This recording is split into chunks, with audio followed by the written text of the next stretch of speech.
welcome to another brand new episode here on 1950's Farm. As you can see, I've been very busy with the plough. Yes, we've been ploughing this field. So this, now then, I did give a brief explanation on either Riverbend Springs series or Market Garden series that we're doing, and I can't remember which one it was on, but some of you that watch this may not necessarily watch that, so I need to give a little bit of an explanation, and I need to just set a few things straight because I made a bit of a cock up last week. So last week's episode should have been the chatty one in the manure, because you wouldn't believe, but these are planned.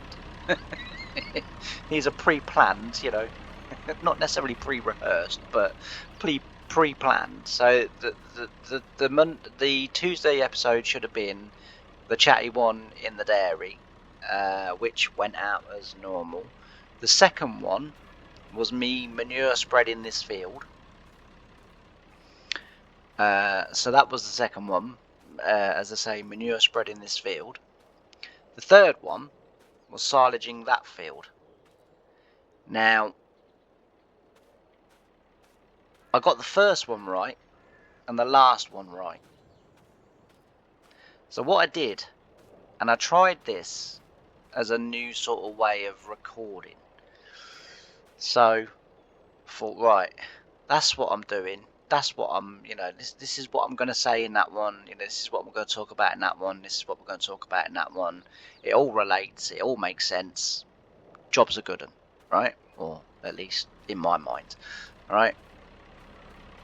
So I recorded the first one, the chatty one in the dairy, quite late at night. So I thought, well, I'll just record this one. This, you know, gets me ahead for tomorrow. So I thought that's grand. Recorded that one. The next day, recorded the manure spreading one, you know, which would obviously just me manure spreading this field and chatting about sort of the history of manure and, you know, sort of stuff like that. It's a load of anyway. So it's just my little joke there. Yeah, so I talked about that, and then the third episode for the week was going to be doing the silage, and obviously in that episode I talked about the silage and the reason why stuff happened the way that stuff happened, right? So, as I say, first night, late at night, recorded the first one. The next day, recorded the manure one. The next day after, well, the same day as that, recorded the silage one. Job was a good one. Everything's done for the week, right? And then I thought to myself, what I'll do tomorrow is I'll upload them. I'll get them all, you know, sort of, you know, and I'll upload them. And I thought it would be brilliant.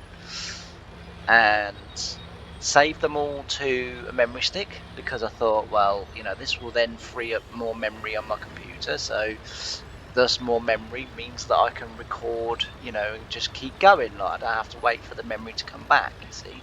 So I thought, you know, like, I've sorted it. This, you know, I've sorted the job. This is going to be a really good temporary solution until I can afford my new PC, right?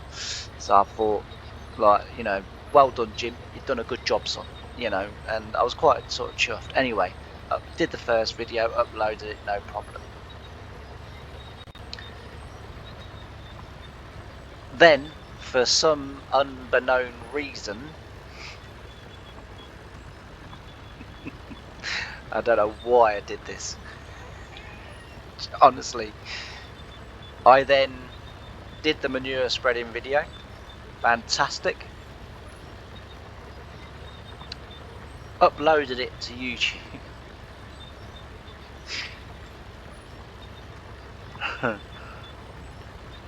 Then, while that was uploading, because they usually take about 3.5 hours to upload to YouTube, right? So while that was uploading, it was like, okay, right, now go off and convert the third episode. So I did that, and then I thought, right, once that's ready, once that one's finished, that one can go straight on. you know, and by the end of today, you'll have all 3 episodes up. You know, jobs are good, and you can get rid of them. That's fine. But for whatever reason, I then went to my download folder, cleared out the downloads because I have to download obviously my video that I make from Clipchamp, because Clipchamp is a web-based editor, and the reason why I have to use that obviously is because of storage. So because it's on the web, it uses the cloud, and it uses their cloud, not sort of anything to do with me. So it means I don't have to store either their program um, or any of the videos that I've sort of made. So they store them for me, and basically the agreement is, because I'm not a premium member or whatever, I don't pay a monthly subscription, I just use it for free because that's all I can afford to do at the moment. Though they keep the videos for roughly 2 days. Now what happened was, when I was converting the second video, the manure spreading video, during that video being created, it came up broken file. Now this comes up when I run out of memory, right? So I was like, okay, so I've run out of memory, that's no problem. I thought that's fine.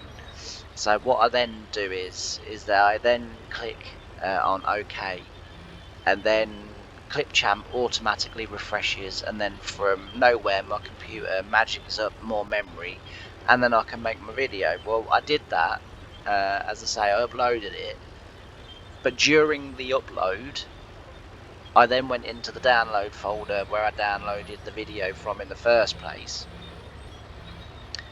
and deleted the download file, which then meant that YouTube couldn't upload that file back to the internet in order for me to have the video on YouTube. Because the file had broken when I was making the video, Clipchamp then doesn't automatically save them. So what Clipchamp does is it allows you still to make the video, but it won't save it. So I've now deleted the only one copy of that video that I had. I've deleted the videos that I recorded because I didn't need them anymore, because I was uploading it to Thingy, and so therefore it meant that the next, and I didn't realise at the time what had happened, the next day I went and uploaded the next one, really proud of myself, like, moving on with like other projects and stuff that I'm doing. And then it came to like literally the night before the muck spreading one came out, I had a look on YouTube, and I was looking at the videos that I had uploaded, and I was like, where's Thursdays? It's like, and then it came to, and I realised what I'd done, so I hastily had to record the next, like, another video from 1950's, which has kind of now put this out, because that video was supposed to be this video, and so I'm now a little bit out of my thing. But that's what happened, so that's why you missed it. It wasn't a case of, I did the whole field as well, which is even more annoying, because I knew I had a little bit of extra memory, and because I knew I had my memory stick, I thought, oh, I can actually do the field, because I can edit it, like, so that, but I can do the whole field sort of thing. So I was like, that's going to be a lot better doing it this way, but maybe not so, because it confused. I think I must have just got confused with where I was. I was sort of converting videos and making videos, and then like sort of uploading them. Well, of course a queue was forming, and obviously in the end what I've done is I've just deleted the wrong video, and I hold my hands up. Obviously I was the one that did it, because I'm the only one that does do any of that stuff, in terms of my channel. So I mean, there's no point me going here, well, actually, the computer messed it up. No, the computer didn't mess it up, I messed it up, and that's it. But it did annoy me, because, as I say, like, I'd sort of was trying this new sort of way of doing it. I'm still doing it that way, because just because you got it wrong once doesn't, you have to keep going. You can't just give up on that one occasion, after that one occasion. So, but yeah, as I say, and then while I was doing the silage one, so at the end of that second video, I then said, like, I'll do the rest off camera, which I did do. Unbelievable amount of silage in that clamp. I could not believe how much sort of chaff or grass or whatever came off that field and went in the clamp. We have got enough food now for about 15 years. It's just like, I couldn't believe it. I was just, when I get up there, if I remember, I'll get off and I'll show you. I honestly, like, it was just like, you know, it kind of felt in the beginning like, oh, this isn't going to be too bad. There's going to be just, there's going to be the right amount of food. And then, like, sort of, I finished that video. It's about 4 hours in. I'm thinking, I don't know, I'm still going here, and I'm not even halfway across the field yet. And it was like, and I was kind of like, I was thinking, Christ, how much is? So I went and had a look, and I was like, bloody hell. Just like, whoa. Went round to the cows. I went, girls, I hope you don't mind. You've got silage for the next 10 years. And yeah, it was met with a whole load of. So I don't know whether you're happy or not, but that's what's happening. So yeah, and that was a terrible cow impression, by the way. But yeah, so that is what happened. And as I say, I just thought I'd give the explanation as to why you missed that and thought, well, why didn't you record it? I did record it. I did make the video. I did start to upload it, but I clearly, when I deleted the other one from my download file, I clearly deleted that one too, and then YouTube couldn't do it, and then I must have just gone into YouTube. And what happens is that if you sit and do it properly and read properly, it will tell you on the actual page that YouTube couldn't upload your video. And then it says like re-download. Well, when I read the YouTube upload, I just automatically took it as, oh, it's uploaded. Like, do you know what I mean? Like, so I just clicked it off. Yeah. And as I say, we ended up missing that. We're now missing that episode. But as I say, because if you see the problem, the thing is, had the computer not run out of memory while I was converting it, Clipchamp would have kept that video for a couple of days, and I could have just re-downloaded it and then re-uploaded it anyway. I was just really unfortunate that I've messed up, because I've done that loads of times where I've like deleted the wrong video and then it's not uploaded, realised, and then gone back to Clipchamp as well. Thank God it's still there. I can just re-download it and then just sort of upload it, and it's no problem, and sort of no one's none the wiser, and everything's good. Do you know what I mean? Like, but because that bloody file broke, then it meant that that file was no longer there, sort of thing. Right? I did remember. We'll go and have a look.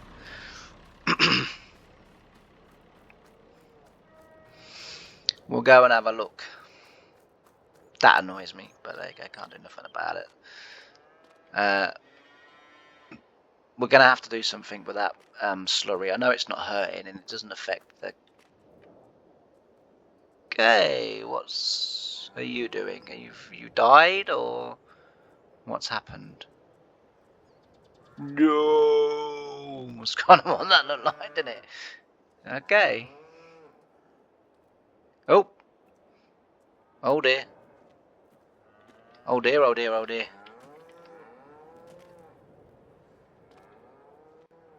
Oh dear. Oh, that's not good.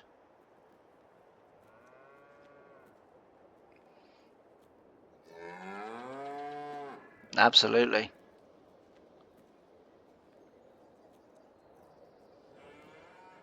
Look. Dun dun dun dun dun dun dun dun dun dun. No.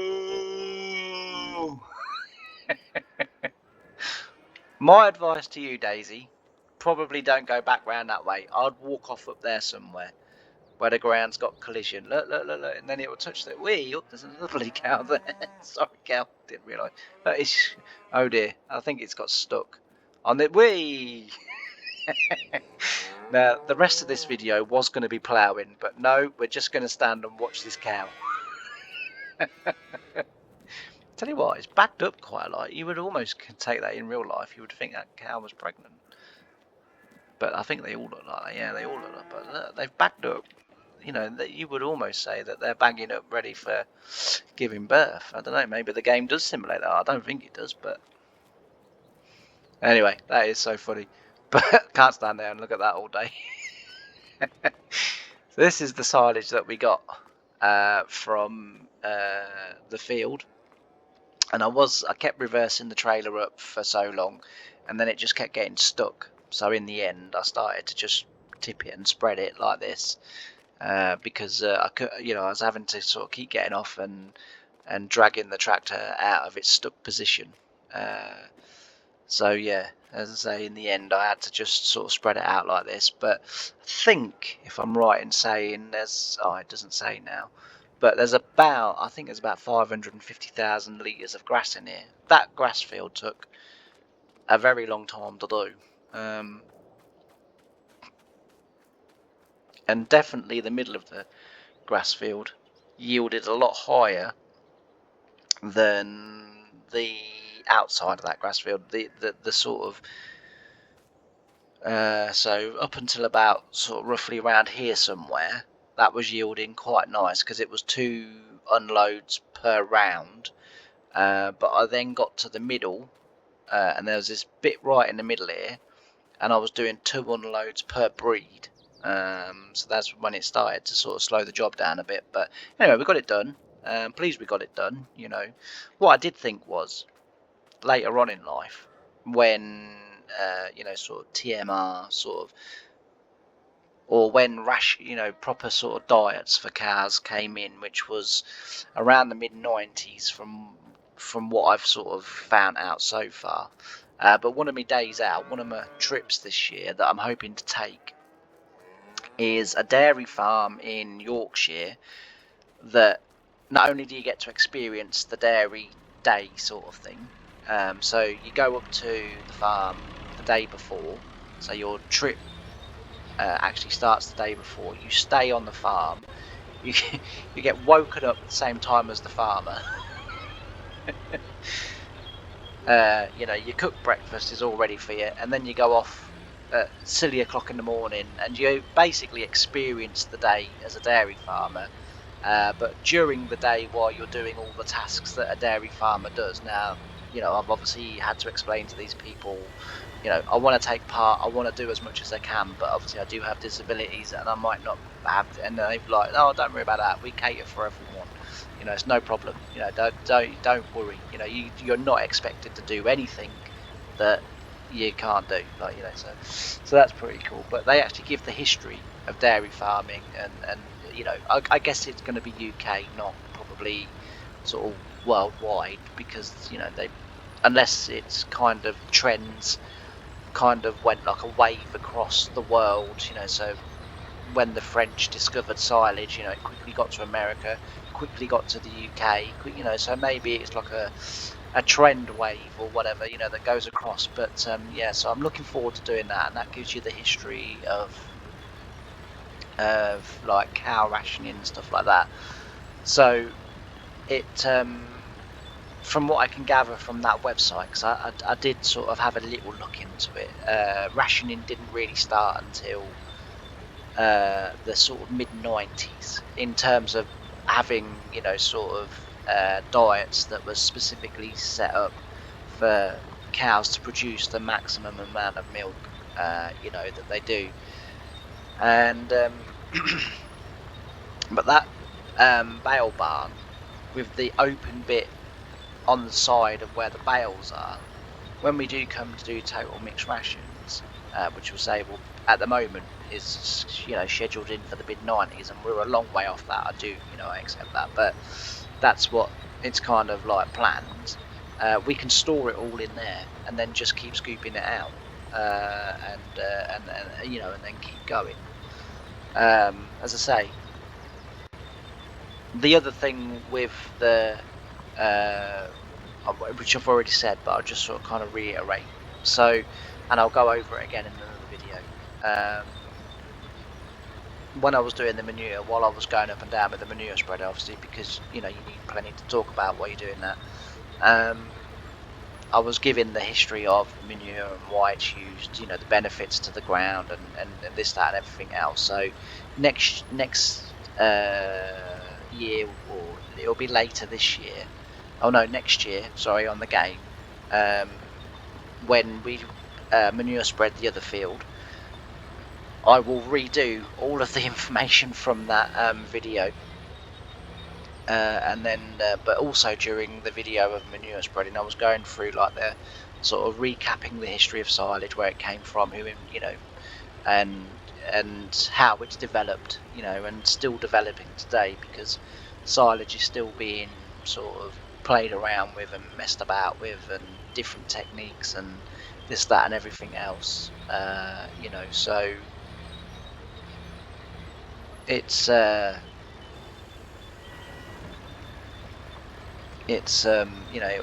I felt it was all sort of quite interesting, so I will redo all of it again, so that the information does get across, because I know that people do like the history side of things, and they do like the sort of that sort of side of things, to do with the 1950s and the history of farming as we sort of go through the ages. So let's say we've stuff to talk about, and we'll do it again, and I'll make sure that I do the videos properly, so that you actually get to hear it, which would be really helpful. But yeah, anyway, I'm going to switch over to a little bit of time lapse, because I've waffled on for far too long. So we'll have a bit of time lapse, and then we'll meet at the end. I'm not sure whether or not we'll get this field finished. We won't be far off it, that much is for sure. But yeah, so I'm not sure whether we'll get it finished or not, but we'll not be far off. But anyway, as I say, I'm going to leave you with a bit of music, and I'll see you at the end.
So there we go, we're getting on nicely with the ploughing. It's not going to be too long before we have this done. I think if I was to hazard a guess, probably another couple of hours, and we'd be getting somewhere near. But say I've done quite a lot of ploughing on the channel over the last sort of 4 or 5 episodes, maybe 6 or 7, but I'm not quite sure. So I'm not gonna fill it up with more plough, hence the reason why I got on and started well ahead. But I don't know, I mean, again, you know, as I kind of always say, let me know in the comments, you know, if you want to see me plough these fields from start to finish, if you want to see me, you know, do these jobs, then you know, just let me know. I mean, I sort of edit them out and, you know, sort of edit them down and what have you, you know, to sort of episode length videos, if you know what I mean. And but if you would rather watch me plough all of these fields and what have you, then you know, and harvest them rather than sort of dipping in and out as I sort of do it at the moment, then as I say, let me know, because I'm more than happy to do that. I mean, what I would love to do, and I have tried now a couple of times and I've not been successful. So using the NVIDIA experience, I've tried to live stream on YouTube, but for some reason my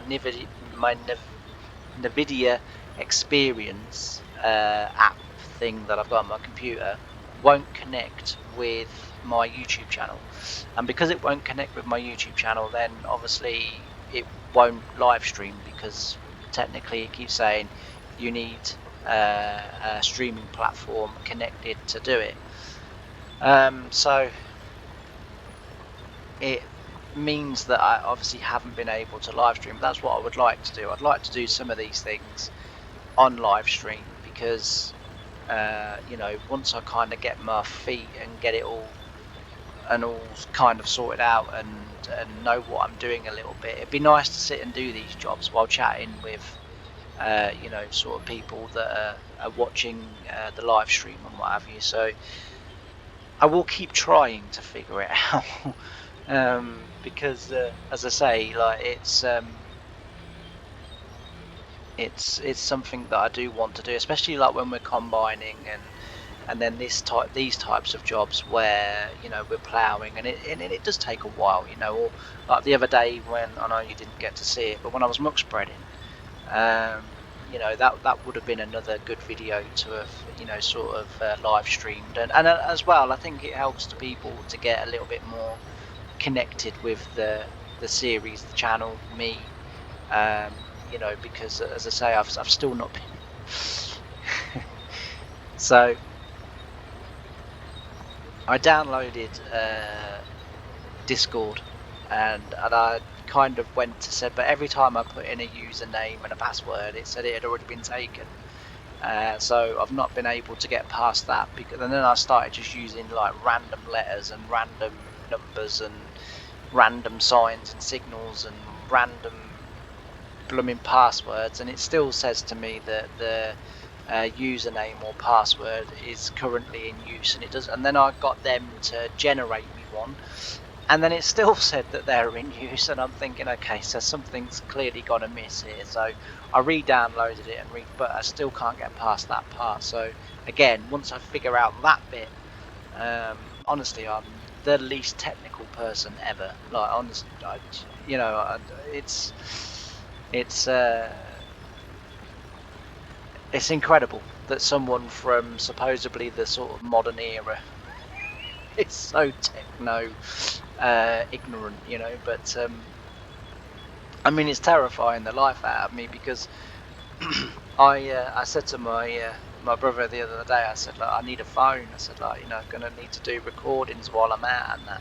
I said, like, and I was thinking about getting a God, I can't remember what they're called now, GoPro. I said, and doing it. No, you want to get a phone, much easier, much smaller, like blah blah blah. I was like, yeah. I said, but GoPros are built for that, and he's like, no, you want to get a phone, he said, like, GoPros are really great if you're going to be skiing downhill and you don't want to be holding your phone in case you smash it. He said, then you want to be using the GoPro. He said, but when you're just walking and talking and that, he said, you want to use a phone, like, much better. So I was like, okay, yeah, fair enough. I said, well, I need to get that. And he said, like, what you're planning. So I sort of told him what I was planning. He was like, yeah. He goes, yeah, definitely need a phone. So I'm hoping he's going to sort of help me sort that out and get a phone that I need. And it is need more than one, really. 'Cause if it was just me, then I wouldn't bother. I just need a phone that is able to text and able to ring, and that's pretty much all I'm sort of need. But the other thing as well, the other good thing that he pointed out that the phone will do, he said it will have like a GPS on it, a GPS tracker, and know where I am and everything. And he said, like, it means you won't get lost as much. Because I'm forever doing it. I like occasionally in the past I've sort of taken myself to London for a day out, and been wandering the streets, and then it's like, where the hell am I? So, have I wandered out of London? It's just, which I hadn't, but it was kind of like, I don't know where I am. And I'm seeing all these place names thinking none of them look familiar. I don't know. And then I'm having to ask people. And the thing is, in London, asking people, you can get stabbed for that nowadays. It's like, Jesus. Where are you from? Up north. Whoa. Take that, son.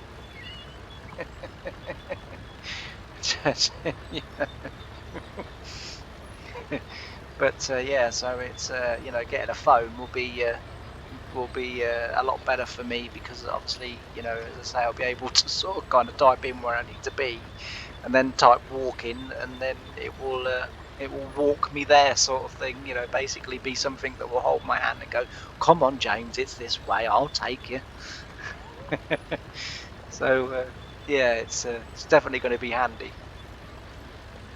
and it's definitely going to be handy as well that if I can get to Germany this year and one or two other places. Although, to be fair, the other place that I would like to go this year, which is the States, I'd like to do. So, with the series that I'm doing here, it's kind of been muted by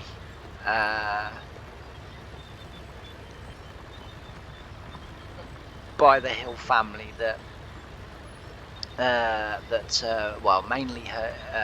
So Harry's daughter, Serenity. I know. To be fair, actually, I genuinely do think that is a beautiful name. It just, like, when it was kind of first, I was like, oh right, I was thinking, like, that's a bit modern, that. A bit out there, that's a bit sort of Gwyneth Paltrow kind of name, do you know what I mean? Like, but child name, or sort of Angelina Jolie or something, someone like that. But anyway, as I say, but she's kind of sort of muted, and we've kind of sort of mentioned it and said, well, she's like, you should come over. do a video, tour around the proper farm, around the real farm, do a tour. We can take you to the dairy. We're still sort of on speaking terms with them. We still deal with them from time to time, and they still deal with us from time to time. If they get stuck, we help them out. Vice versa. So she's like, you should do it. So I really, really would like to. I haven't said no. I've said I said I would have to build my confidence, because I would obviously be coming on my own. I said, I have trouble sort of going, 30 or 40 miles down the road on my own, where I live, because of just a lack of self-confidence. But if I can do these things, certainly going to Germany, a phone's really going to help me, because obviously German people are going to be able to talk into my phone, and it will translate for me back into English what they're saying, and then vice versa, and it's going to help me communicate, and that actually gives me a little bit of confidence, because I sort of think, at least I know I can communicate with people. So that's kind of one sort of little thing sort of ticked off. Another thing is, like nice restaurants and nice cafes and stuff like that, where I can go and eat, that would be, sort of safe for me to eat in and what have you, and places not to go to, and places that are not safe at certain times of the day or whatever, because like London, once it gets about 5 in the evening, forget about it. It becomes gang central, as far as I'm told, because I'm lucky enough, I think only 2 or 3 times, and I think at least one of those occasions, at the very least, was me coming out of hospital and going home. So I'd literally, the hospital arranged a taxi. It picked me up outside the hospital. It took me to King's Cross. I jumped on a train and I was heading home. So I didn't really get to, have to walk around London. But I have done it one other time when we went to the theatre. It was years and years and years. It was 20 some odd years ago. I was about 21. I'd met this woman, Valerie, where I worked, and she was a customer. I was working in the shop, and we just got talking, and obviously eventually ended up sort of being a couple. It didn't go down too well in my house. I was 22, she was 57, 58, something like that. 55 maybe, I can't remember now, but she was sort of well into her 50s, I'll say that much. And so it didn't go down all that well in I don't know why I've done that. It's like, for quite a long way across that field, I've sort of been going in on the same bit, and then just suddenly it's kind of like I get like YouTube and get people watching me, and then I'm all over the place. I think it's probably because when I'm playing by myself, I tend to have the camera like that, and so I can see all the way across the line, and I think that's why it is. And then when I do YouTube, I obviously have the camera this way, because this is the way people want to face, and it's just sort of a bit easier. But when I'm in and out, going on the ins and outs by myself, I turn the camera sideways so I can see down the line. But yeah, but we went to the theatre. And we were staying in London sort of overnight. We were doing like a 2-day break sort of thing, and 1 night 2-day break, and we were walking through Soho, and yeah, I got a lot of offers that night. And most of them were like, you can bring your mum in. Off, that's my girlfriend. I had one girl come up to me outside from a doorway, and she came up to me. She goes, "Do you want to come in for an hour?" And I was like, "No, I'm all right, thanks." And then she goes, "Well, your mum can go for a coffee." It's not my mum; it's my girlfriend. What are you saying? And then, like I say, and then the last one that we got, which we was just going out, and she was quite an attractive lady. Obviously, we all know what she was, but she was still quite an attractive young girl, and she could have been no older than 18, 19. And she approached, and Val, in no uncertain terms, basically said, no, what he doesn't need a kid, he needs an experienced woman, and that's what he's gonna get. Like, Val, shut up. Yeah, it was interesting, but I've not done it since. It kind of terrified me, and then you see all the things on the news, and I was just like, I think I'll give that a miss. If I can't do it in the day, I'm not doing it. I mean, you're not 100% safe in the day, but it's safer in the day. But yeah, anyway, so that's waffled on about nothing for about 5 minutes. But so yeah, but I think that's why I do get the feeling about London that I do. But as I say, we've got a lot planned this year. So I would like to go to the States. I'd like to do Germany. I'll do Germany first, and then I would like to go to the States. Because also as well, she said like we'll do. So they want me to stay there with them. So they said like you don't have to pay for accommodation. You can stay with us. That's no problem. That's fine. And then, but she said like if you come for like a couple of 3 weeks, because you only got to pay for your plane ticket, you haven't actually got to pay for accommodation or sort of food or anything, because we'll look after you, we'll host you, sort of thing, while you're there, which is really kind of them, and I'm really really grateful. And she made me laugh as well. She was like, we love English food too. So I was like, oh yeah. So she goes, yeah. She goes, we love fish and chips. It's just like, it's fish and chips, not fish and chips. Just got to pull you up on that. I said mushy peas, and she went, mushy peas? I said, yeah. Do you have mushy peas with them? She was like, no. I was like, oh, I really like mushy peas. She's kind of like, I'm fairly certain she had no idea what I was talking about. And then it was kind of like, I said tartar sauce, and she was kind of, I think she kind of knew that, but so I don't know whether these things are not popular in America, or whether it's just a case of like me, sometimes you go somewhere and you've just not heard of food or condiments or whatever. I don't know. Like I say, I genuinely don't know. But yeah, she was kind of like, mushy peas. What is the concept of this? Like, but yeah, so I'd like to do that. I'd like to go over there. But she's sort of also said, I can take you to, take you to Florida, because I'd said like, I'd have to visit Florida while I was there, because I'd love to go around like Jurassic World, and I mean, I wouldn't mind just going into Disney to say I've been to Disneyland, but it's not the reason why I'd want to go. I'd want to go to Universal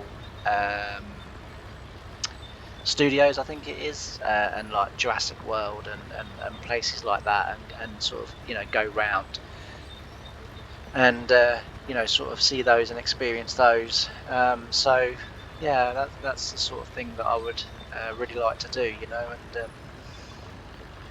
I would love one day to be able to take her up on that and do that and experience that, because I know that it would be amazing, and it would be really great, to not only be doing this series, but to then kind of say, well, and she has said like, your farms look nothing like the way they were or are now, but I'm pretty sort of ahead on this map. So I've said before, Harry and his family moved farms in, I think it was probably around, I'm sure, without looking it up again, it was in the late 80s. And then in about 2010-ish, so they moved in the late 80s, and then in 2010, where they moved to, got completely modernised, got like completely taken down to the ground and rebuilt again. And I've tried as much as I can, from the pictures that they provided, to recreate that farm on this map, so that when the time comes we can move.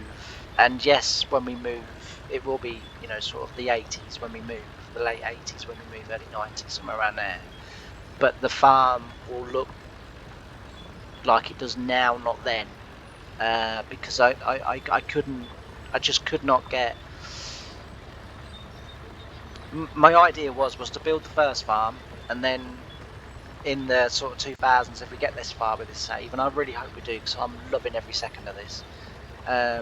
You know, so I really hope that we do, was to then recreate that, you know, rebuild the new farm on top, a bit like what we're going to do with the dairy. We're going to basically rebuild it. But yeah, so I just couldn't get the first one to look anything like. But the sort of the way it looks now, and the farm that I've created, it's not far off actually. And I've shown Serenity, and she's gone, that's not a bad job actually. And I said, yeah, it's taken a long time, but and many hours and many sort of swear words and frustrations and desk punches and stuff to kind of get it right. Because I would find I'd get a bit sculpted right, and then I'd go on to the next bit, and then that would completely muck up what I did before. And half the time I haven't saved it, so it's then kind of like, oh, now I've got to do all that again, like, and I can't really remember what I did to get it to look like that in the first place. So it was kind of, you know, it was a you know, it certainly was a challenge. But yeah, I look forward to later on in the save introducing that farm, because like I say, I mean, as far as I can tell, I mean, it is finished, apart from I need to put in sort of the trees and the decor now. But the actual farm itself is built. So you know, I'm sort of really looking forward to that. But I mean, that's a long way off, and that's also the reason why, you know, without sort of trying to cheat the series or anything like that, I've been trying to sort of just skip over the winters so that we get back to the summer. So you know, we get all the main work and what have you, and that's why I do sort of sometimes get ahead with ploughing and then sort of record the video, because I want to sort of, I don't want to cheat the years in sense of we miss out all the main sort of jobs and things, but I do want them to keep sort of rolling past. You know, if we can do a year within sort of 10-15 episodes, that's sort of my aim. I don't always do it, but you know, that's sort of my aim really. And going on. But anyway, I've rabbited on for far too long again, so I am going to say thank you very much for watching. If you haven't done already, please don't forget to like, comment, and subscribe. It really does help my channel. It really does help me. And if we can build this channel up and get it going, and with all the trips that we've got planned, and some are just trips and some are farming based trips, and some I hope are just interesting trips. So you know, and it just brings a different sort of aspect to the channel, and you know, sort of shares a little bit more about me and my life. So you know, it really does help, and it really does help to get the message out there that you know, I want to show people eventually that you don't have a lot of confidence, that just because you haven't got a lot of confidence doesn't mean you can't do things. That's going to be sort of my aim. But yeah, thanks ever so much for watching, and I can't wait to see you on the next episode. Bye for now.